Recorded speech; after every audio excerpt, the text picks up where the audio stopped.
आपके द्वारा लिखित किताब पर परिचर्चा हो रही है, शाश्वत चुनौतियाँ, क्या क्या इस किताब में चुनौतियाँ हैं? इसमें दो शाश्वत चुनौतियाँ। एक तो है कि सत्य और असत्य के बीच जो कश्मकश है या परस्पर आपस में जो रंगमाइश होती है, उसके उतार चढ़ाव को चित्रित किया गया है। उसके बारे में विस्तार से उल्लेख किया गया है। पौराणिक और ऐतिहासिक तथ्यों को संग्रहित किया गया है। और दूसरा, जो जितनी भी गैर बराबरियाँ हैं, रंग की गैर बराबरी, क्षेत्र की गैर बराबरी, भाषा की गैर बराबरी और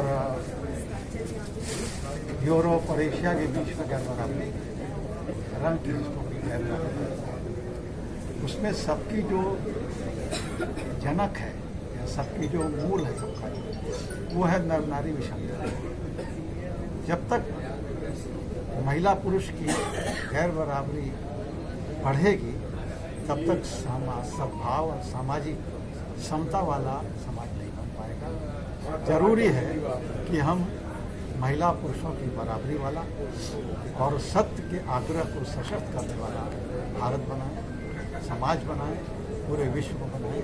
इसी के बारे में तो अभी जो मौजूदा सरकार है वो महिला सशक्तिकरण की बात कर रही है, तो क्या आपको लग रहा है कि अभी भी महिला कहीं से पीछे है पुरुष से? देखिए, ये एक भारत सहित ये पूरे वैश्विक समस्या है और ये कब से शुरू हुई है इसका कोई अंजाम नहीं। मैंने कहा था अपने पहले कि सुनी हिकायतें हस्ती तो दरमिया से सुनी, आगाज का पता न इंतहा है।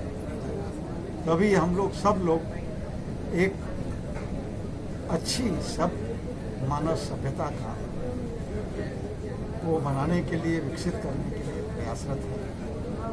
और देश में इस तरह के प्रयास हो रहे हैं, भारत में भी हो रहा है। बहुत सी ऐसी जगहें हैं जहाँ मातृमुखी समाज है, मातृमुखी समाज, वहाँ पे महिलाएं जाती हैं शादी करने के लिए और पति को वर्ण करके ले आती हैं।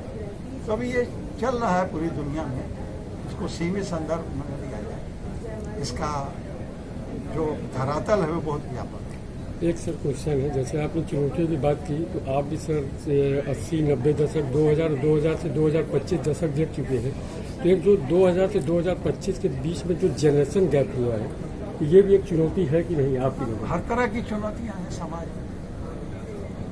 पुरानी पीढ़ी नई पीढ़ी के बीच में जो विचारों का द्वंद्व होता है, वह भी एक चुनौती है।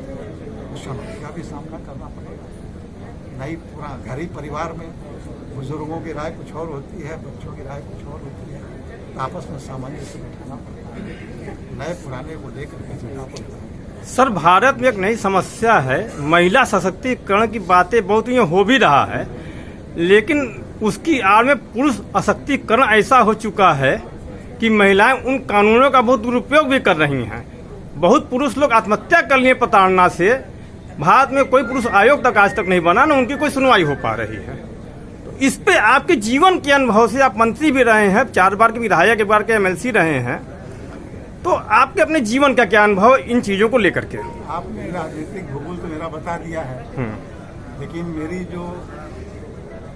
मेरा जो पथ है, मैं जिस पथ का पथिक हूँ, तो मेरी यात्रा तो बहुत सीमित है। मेरे बाद भी कुछ लोग इस यात्रा को आगे ले जाएंगे। तो मैं अभी जो भी कहूँगा वह तो बहुत कम अनुभव मेरा है। 25 साल का हुआ, 40 साल का हुआ, 50 साल का हुआ, लेकिन 50 साल किसी समस्या को हल करने में बहुत कम होते हैं। क्या आपकी नज़र में पुरुष आयोग होना चाहिए? देखिए, आप बहुत सीमित संदर्भ में बात करते हैं। अब मैंने इसको बहुत व्यापक धरातल दिया। आप आयोग, कमेटी, जांच कमेटी, अब ये तो फिर ये बात बहुत संकीर्ण हो जाएगी। उसके दायरे से थोड़ा हमको निकलना पड़ेगा। आपके पुस्तक विमोचन के लिए आपको भी बहुत बहुत बधाई। धन्यवाद, नमस्कार।